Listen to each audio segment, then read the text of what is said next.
Welcome, students. I wanted to take a moment, as I've been trying to do fruitlessly over the last couple of weeks, to take you through a sample rhetorical analysis. I'm going to take you inside of a very scary and some would say dangerous place inside my brain to show you how I conceptualize a passage rhetorically, how I would treat a rhetorical analysis assignment if I had to take the AP English Language and Composition exam again.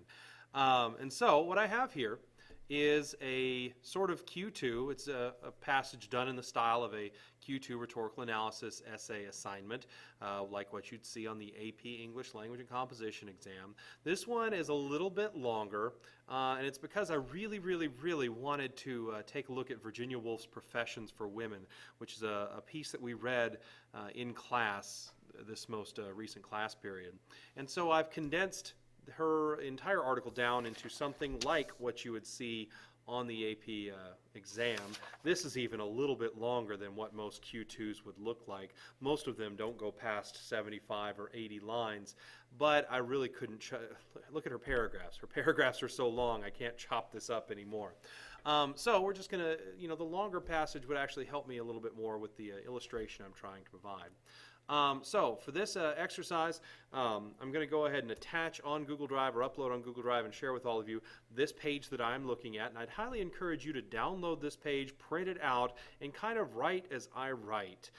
Note things as I note things. Think about things and try to kind of, I know as scary as it sounds, put yourself in my brain as I try to put myself in the author's mind here.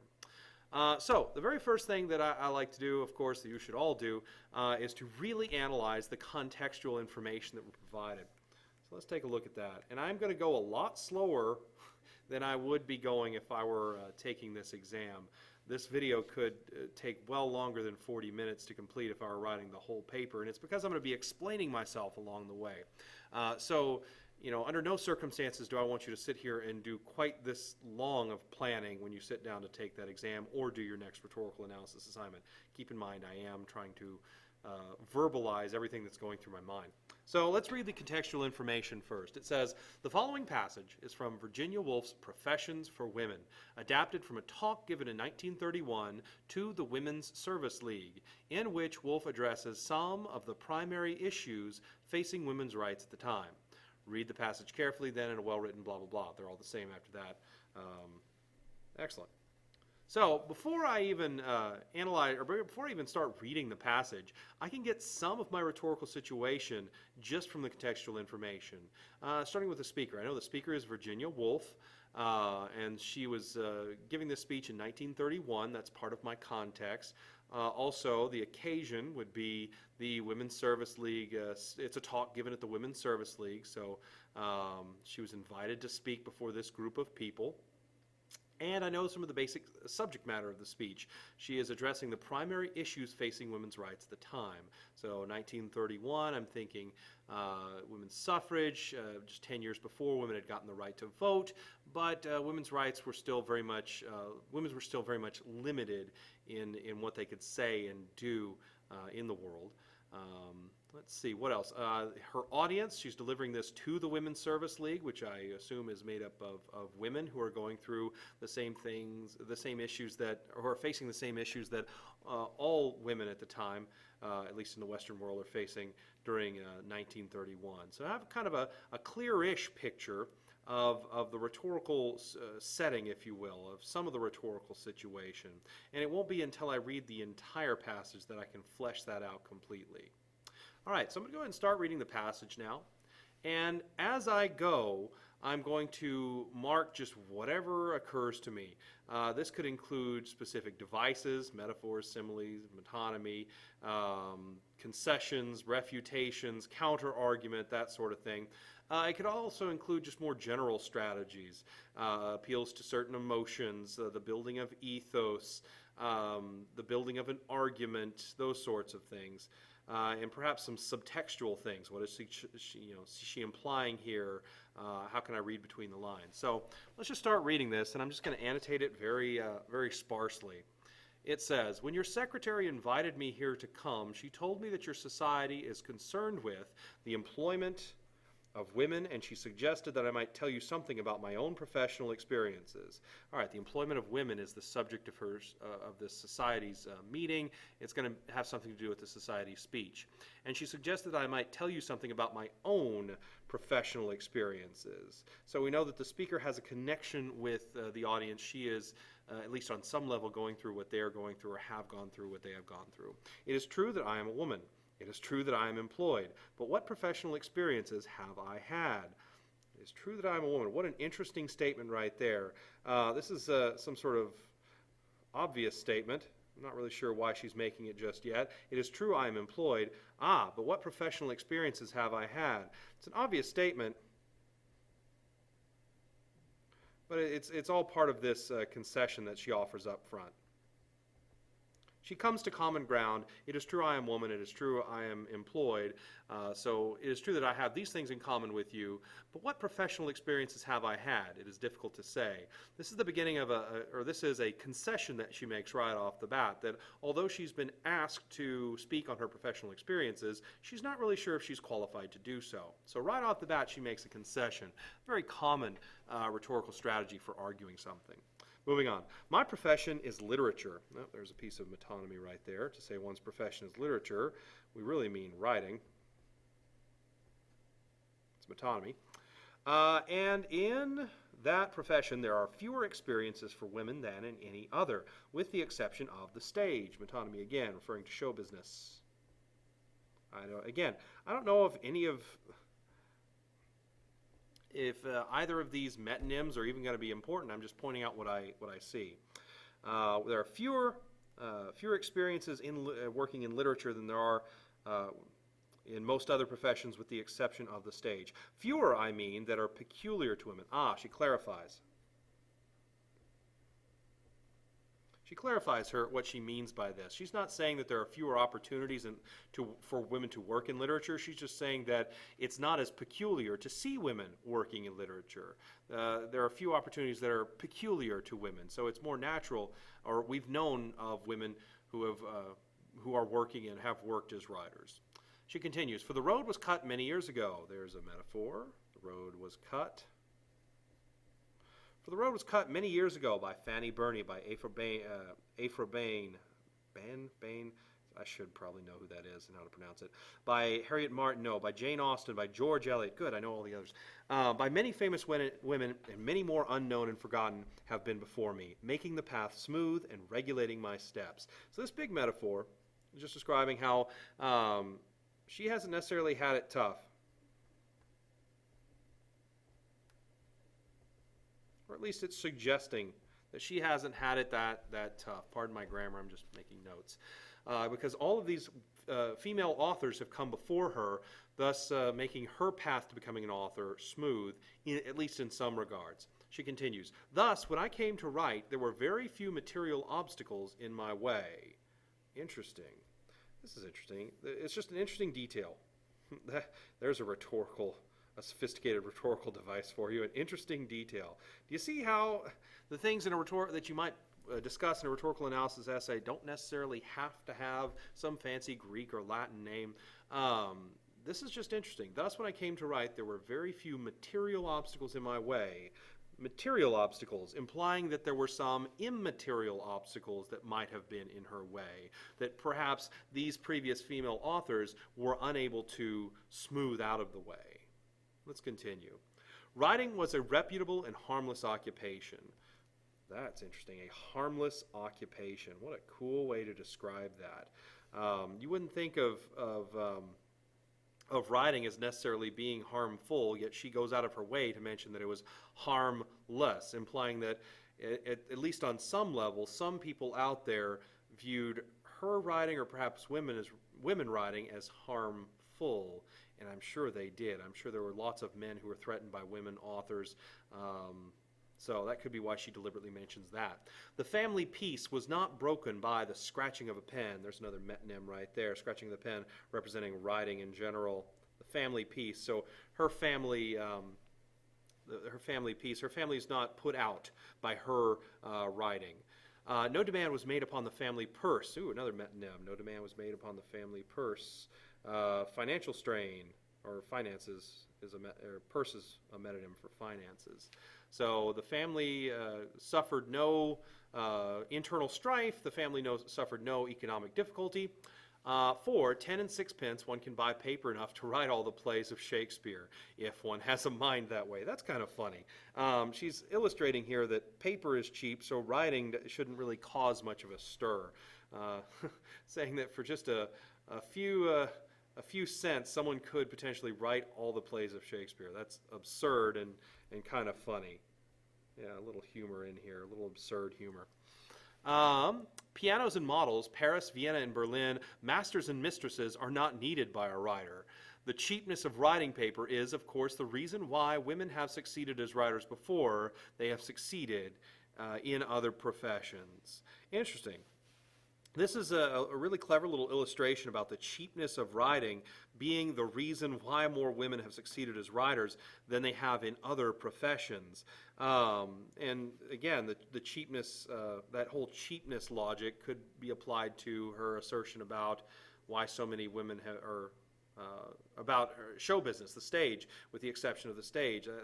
Acting is a very cheap thing to do. You don't have to invest a lot up front, at least in her time, to go into show business. So interesting. So she's implying here with that last statement that talking about the cheapness of getting started writing, implying that perhaps it's economic barriers that are preventing women from engaging or starting out in professional endeavors. All right, so I've finished up the first paragraph, and it's after each paragraph that I like to stop and start looking at the bigger picture, start trying to flesh out the rhetorical situation a little bit more, start trying to look at what the larger rhetorical strategies are at work here.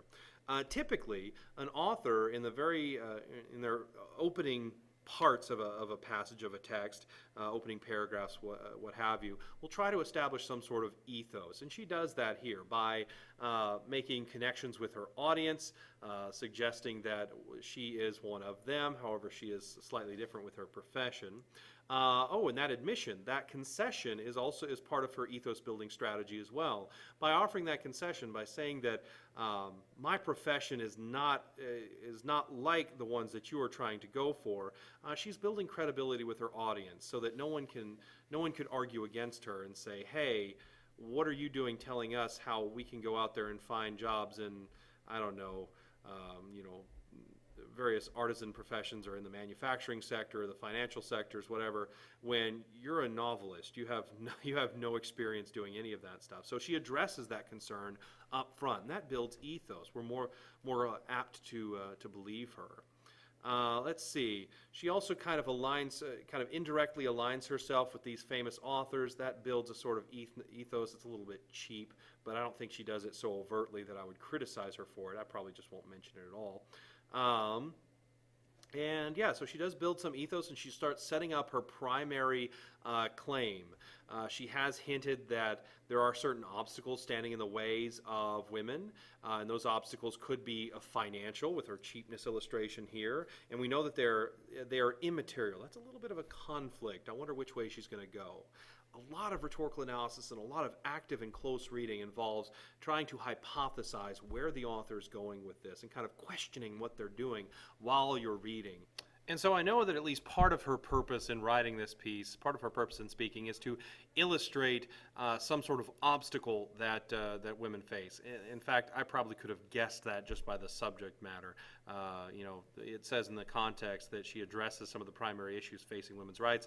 So I could have just kind of inferred that from the context. So I know part of her purpose here is to explain that venturing out into the professional world requires that women overcome some immaterial obstacle or perhaps a financial obstacle. Let's see where she goes with this. Let's continue.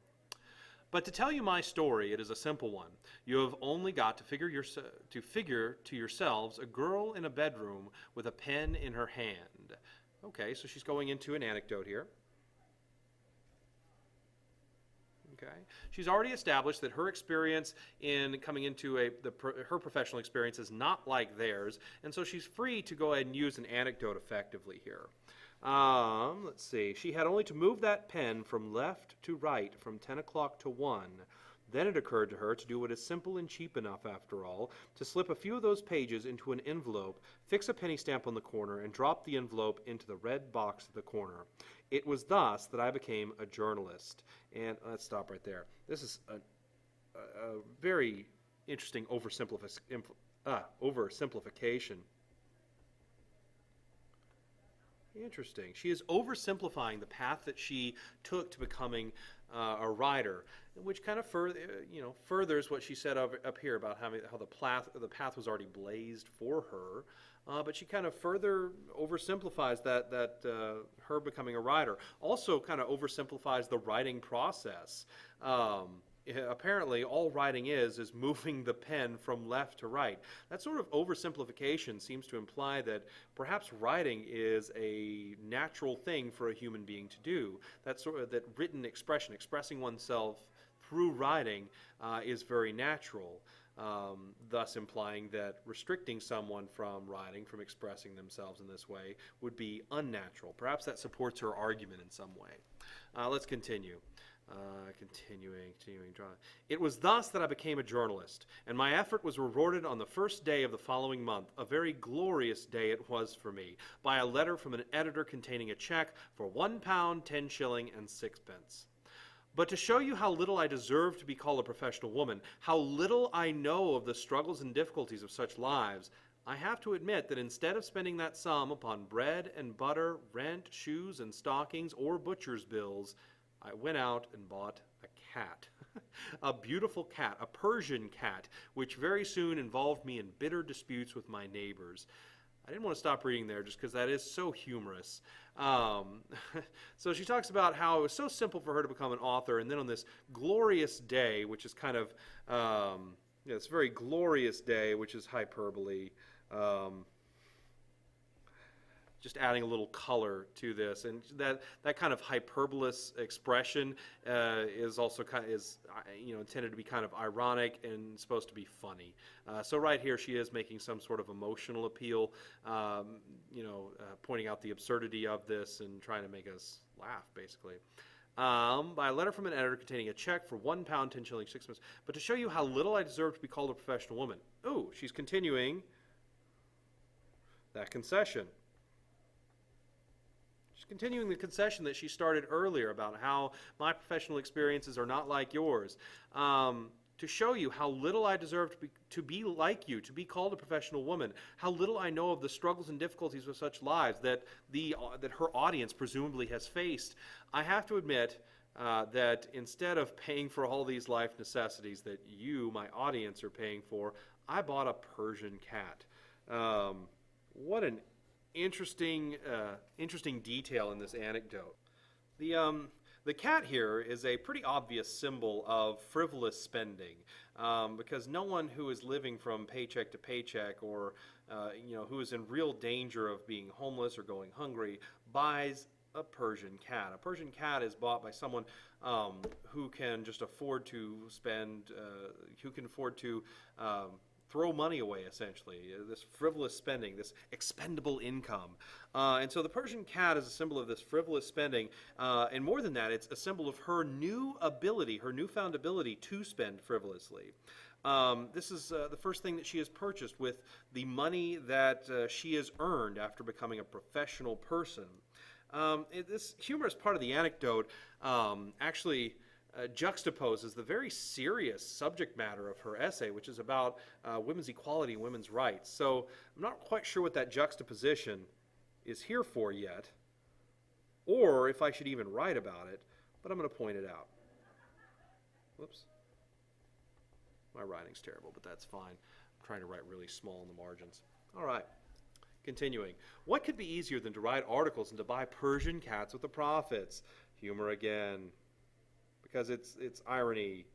It's not actually easy. It's not easy to be a published author, yet she is trying to make it sound easy. And she's doing that for a humorous effect. And perhaps to humble herself, trying to kind of in a backwards way imply that what other professionals do, what these other women are doing, is far more difficult than what she did. So it's that kind of self-deprecating humor that actually builds a little bit of ethos because of the audience she has. Continuing, but wait a moment. Articles have to be about something. Mine, I seem to remember, was about a novel by a famous man. And while I was writing this review, I discovered that if I were going to review books, I should need to do battle with a certain phantom.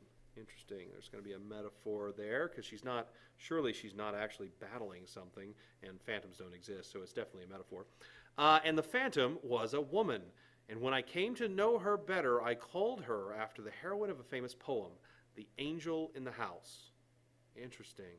So something called the angel in the house plagued her. So this is the beginning of a metaphor. What the angel stands for, we may not know yet. Now I know because I've read this before and because I have heard of that metaphor before, that reference. But if you don't know, like a lot of you wouldn't have ever heard of this concept before, the angel in the house. And that's okay because we can figure it out just by reading. Okay? Here we go. It was she who used to come between me and my paper when I was writing reviews. She's an antagonist to her writing. It was she who bothered me and wasted my time and so tormented me that at last I killed her. Interesting. She killed this angel. What a profane thing to do. It's a very profane thing to say. Angels they're angelic. They're perfect. They're symbols of good, yet she tormented me. That is something that a demon or a devil would do. So there's more irony there. Okay? Yeah, this angel torments, and this angel was someone that Woolf wanted to kill. You who come of a younger and happier generation may not have heard of her. You may not know what I mean by the angel in the house. I will describe her as shortly as I can. Oh, good, because for those of you who didn't know what she was talking about, now she's going to tell us. She was intensely sympathetic. She was immensely charming. She was utterly unselfish. Short syntax. Short, repetitive syntax. That's probably significant. She was utterly unselfish. She excelled in the difficult arts of family life. She sacrificed herself daily. If there was chicken, she took the leg. If there was a draft, she sat in it. In short, she was so constituted that she never had a mind or wish of her own, but preferred to sympathize always with the minds and wishes of others. Interesting. So short and repetitive, choppy sentences. Now it's kind of developed into long sentences. There's a reason for that I'll find probably here in a minute. Above all, I need not say it, she was pure. Her purity was supposed to be her chief beauty, her blushes, her grace. Ooh, there's a little bit of a ellipsis there. Not sure if that's important, but I'm going to write it down anyway. Because the implied absent wording is her blushes were chief to her grace. It's just kind of repeated from before. In those days, the last Queen of Victoria, every house had its angel, and when I came to write, I encountered her with the very first words. When I came to write, I encountered her with the very first words. The shadow of her wings fell on my page. Interesting imagery. So far, she hadn't really incorporated a lot of imagery, so there's a concrete sensory detail right there. The shadow of her wings fell on my page. I heard the rustling of her skirts. Shadow, rustling, auditory imagery of her skirts in the room. Directly, that is to say, I took my pen in my hand to review that novel by a famous man. She slipped behind me and whispered, "My dear, you are a young woman. You are writing about a book that has been written by a man. Be sympathetic, be tender, flatter, deceive. Use all the arts and wiles of your sex. Never let anybody guess that you have a mind of your own. Above all, be pure." All right, now I think I get what this metaphor is, of course, if I didn't know what it was before. The way this angel is talking to her and what she's telling Woolf to do here. This angel represents the ideal woman, or what society believed the ideal woman was during Woolf's time here. The Victorian ideal of the woman as one who is sympathetic to everyone, takes care of everyone but herself, is tender, flatters other people, deceives to get what she wants, uses all the arts and wiles of a woman, is cunning, that sort of thing. Never let anybody guess that you have a mind of your own. Don't think too much. Don't be too creative. And above all, be pure, because that to the Victorians, that defined a woman's worth, if she was pure and chaste, that sort of thing. So the angel of the house is a metaphor for the ideals of women. I don't think I need to write that down. That's pretty memorable at this point. Back to my short repetitive syntax, all these characteristics of the angel of the house, I believe I know why she did that. Short, choppy sentences developing into longer sentences kind of reflect how, perhaps initially, as in the initial sentences, the perceptions of what the angel in the house did was perhaps taken innocently, or perhaps simple. There we go. These are short, simple sentences. So perhaps in a way, at first blush, what the angel in the house does is very simple and not that sinister. But as the sentences grow longer and more complex, perhaps that reflects how if you dig deeper into what the angel in the house actually is, perhaps you can see that she is more complex, that she is more sinister, that there are more sinister layers to her. And that's just kind of one way that Virginia Woolf's syntax kind of reflects how you can dig into this common symbol, the angel in the house. Perhaps I'll write about that, perhaps not. Perhaps that's a little advanced, but we'll see. Again, I'm just building as much ammunition as possible. So this angel is tormenting her, and we know what the angel stands for. It's preventing her from becoming a writer. She continues, "And she made as if to guide my pen. I now record the one act for which I take some credit to myself, though the credit rightly belongs to some excellent ancestors of mine who left me a certain sum of money, shall we say £500 a year, so that it was not necessary for me to depend solely on charm for my living. I turned upon her and caught her by the throat. I did my best to kill her." All right. Let's stop right there for a second. She made as if to guide my pen, and then she talks about all this stuff. She wants to make a quick concession here.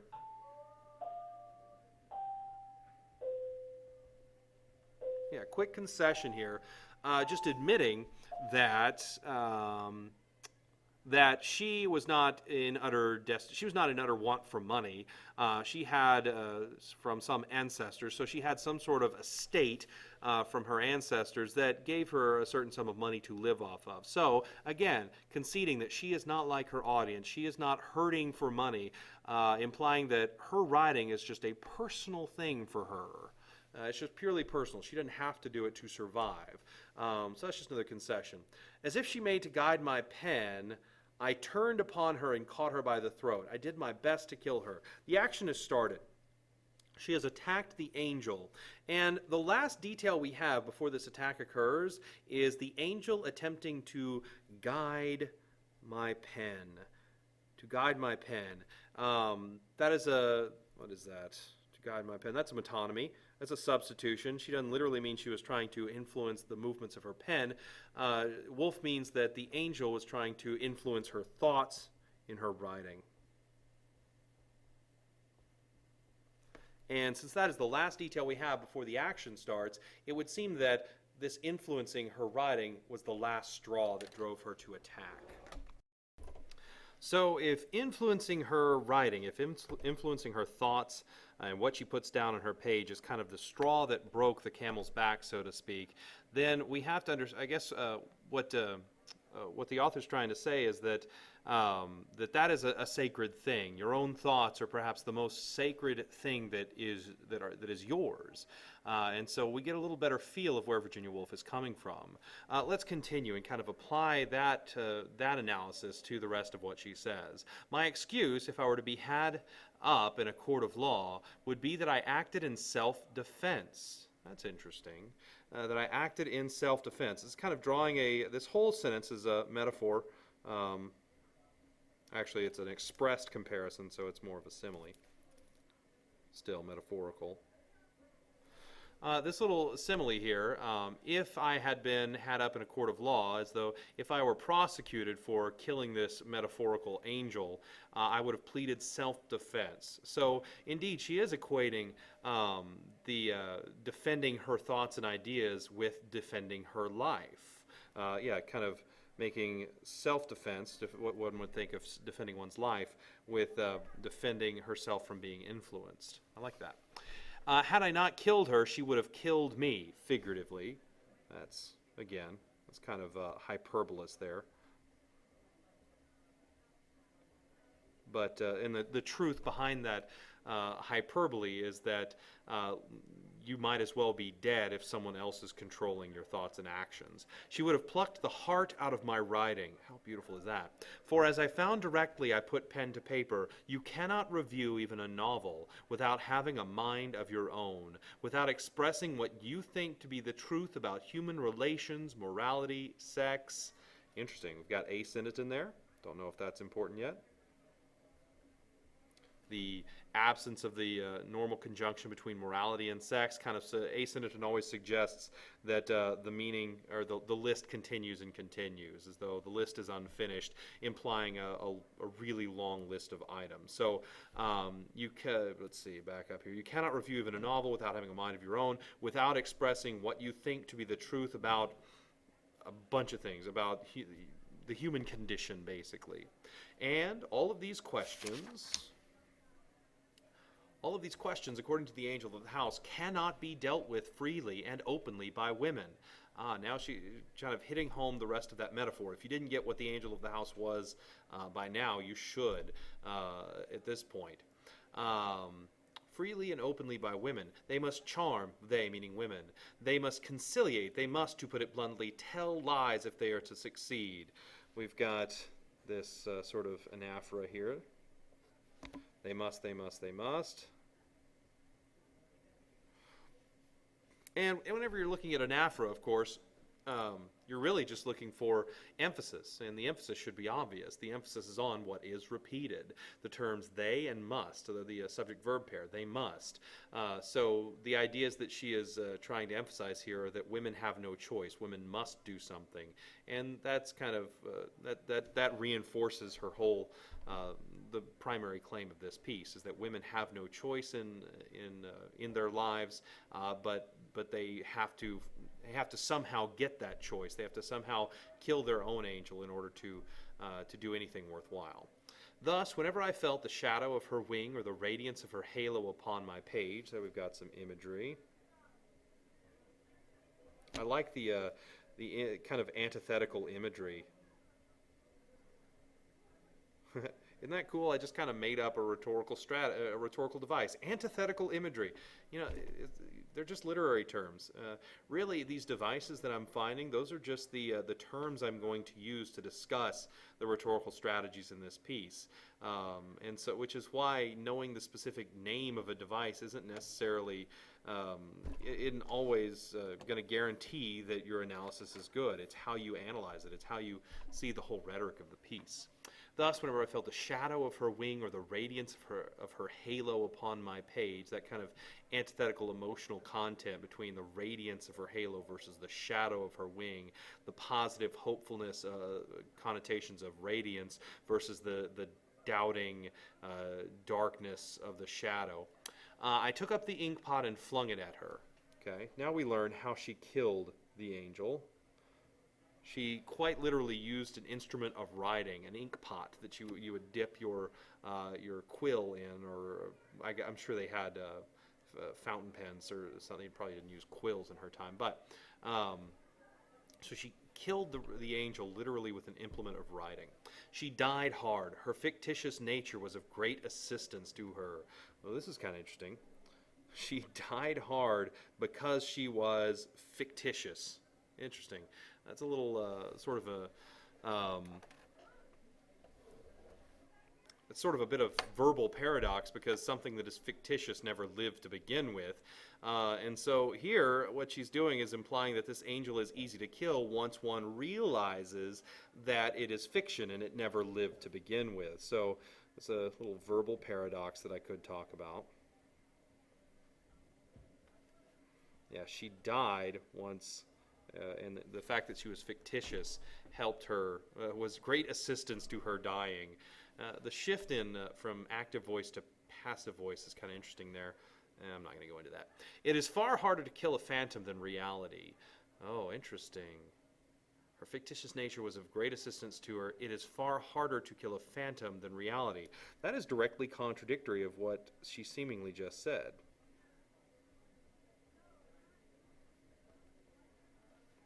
Here we have a couple of statements. She died hard. Her fictitious nature was of great assistance to her. Ah, it's not talking about how it was of great assistance to her dying. It's talking about how her fictitious nature was assisting her, probably in her power. This is her fictitious nature gave her her power. So this isn't verbal paradox at all. It is far harder to kill a phantom. Oh, that is verbal paradox. I should have kept that on there. Yeah, this is verbal paradox. This is the process of reading a piece of literature. It's kind of guessing and then realizing you're wrong and then going back and figuring out what it is you were actually reading. Yeah, so she died hard, not because of her fictitious nature. She died hard, meaning it was difficult for her to die because it's harder to kill a phantom than reality. That is highly paradoxical. It should be easier to kill something that doesn't really exist than to kill something that is real. To continue, she was always creeping back when I thought I had dispatched her. Though I flatter myself that I killed her in the end, the struggle was severe. It took much time that had better have been spent upon learning Greek grammar or in roaming the world in search of adventures. Well, that kind of catches my eye. And learning Greek grammar. I had no idea Virginia Woolf was even interested in learning Greek, and she probably isn't interested in learning Greek specifically. Greek grammar here is standing in as a substitution. It's kind of I wouldn't really call this a metonym, but we can just say that it symbolizes all learning. Think about it. When you think of academia, you think of the the antiquity studies, things like learning Latin and Greek and reading epics and that sort of thing. So her substitution is really quite apt. Symbolizes scholarly learning.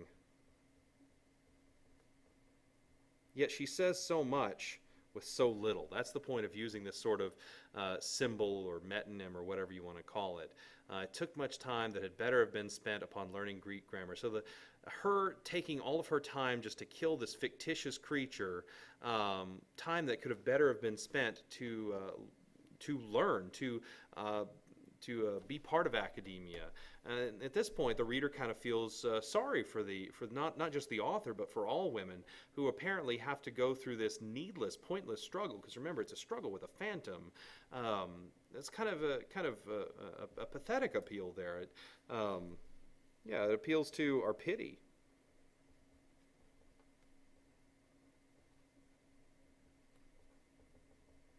Pity. If the reader's male, it appeals to shame as well. Yeah, because even though we're a 21st century reader, we had nothing to do with the misogyny that was rampant prior to well, it's still rampant today, but the misogyny that she experienced. We do experience social guilt, through social guilt, that our ancestors, our past societies could have put her through this. How much of her intellect was stunted because she first had to fight this fantastic creature that was created by society. Yeah. Or in roaming the world in search of great adventures. That one's not quite as remarkable or quite as outstanding as the Greek grammar, but that one's pretty obvious. She could have either been learning or searching the world, adventuring, living life. But it was a real experience. It was an experience that was bound to befall all women writers at that time. So she is admitting that she did nothing more than other women.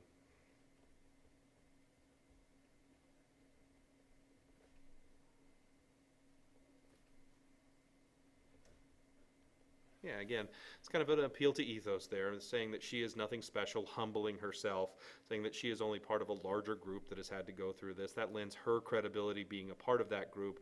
It lends her overall claim credibility as well, because she's implying that more people experience it, and it's not just unique to her.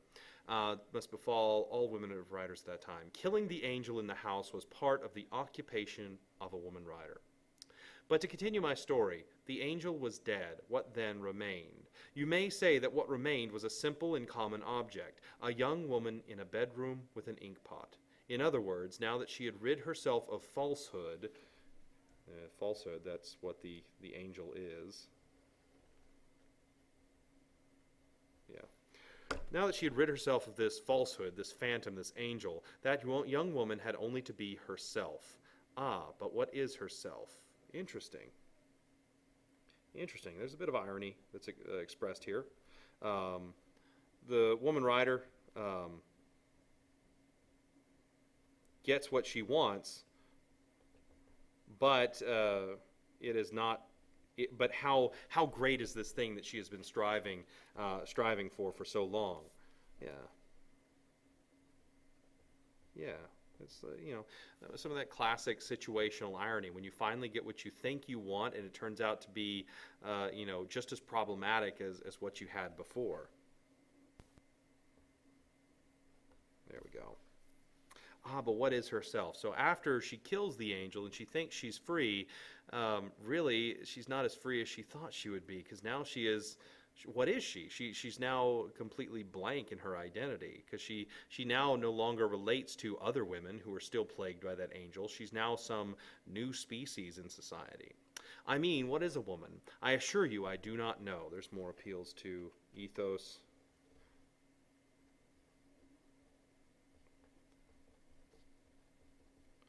Yeah, she does not claim to know what a woman's role is in society, what a woman is or is not. I do not believe that you know. Interesting. So notice how she says, "I do not know" first. That tempers the sourness of this next statement, because the second statement, "I do not believe that you know." Remember, she's talking to a group of women. To come right out and say that is going to be kind of harsh. It might ruffle some feathers. So she first admits, "I do not know myself," and I have experienced this far more than you have, and therefore I do not believe you know either. I do not believe that anybody can know until she has expressed herself in all the arts and the professions open to human skill.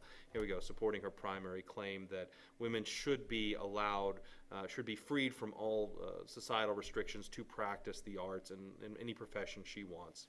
That indeed is one of the reasons why I've come here out of respect for you, who are in the process of showing us by your experiments what a woman is. Interesting. Got more appeals to ethos, complimenting the audience. Not shamelessly so. She's built herself up to where this doesn't sound so shameful at this point. Yeah, she's basically through her anecdote here, she doesn't want to come off as singular in this struggle, because her anecdote is the only anecdote she's provided. She needs some way to temper that, some way to express her gratefulness to other women, so that the whole essay doesn't come off, just focused on her. Here we go. I've come here out of respect for you, who are in the process of showing us by your experiments what a woman is, who are in the process of providing us by your failures and successes with that extremely important piece of information. That information being what a woman is. So, this particular essay asks a lot of different questions. And it really, in the end, has very few answers. The only thing that the author is certain of is that women must battle the angel in the house so that they can pursue what they want to pursue. And she also kind of indicates at the end that it's a shame that they have to do this, that they have to first, that angel is there to be killed.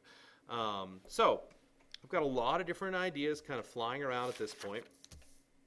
My markings are really just a mess. It only makes sense to me because I've just read this piece and read it very closely. Now what I'm going to do is now that I've taken you through this rather lengthy annotation exercise, is I'm going to show you exactly how I conceptualize all of these devices put together, how they support the strategies, and how those strategies kind of support her overall purpose. And I'm going to do that in a separate video. So please tune into that next video on conceptualizing the rhetorical analysis process.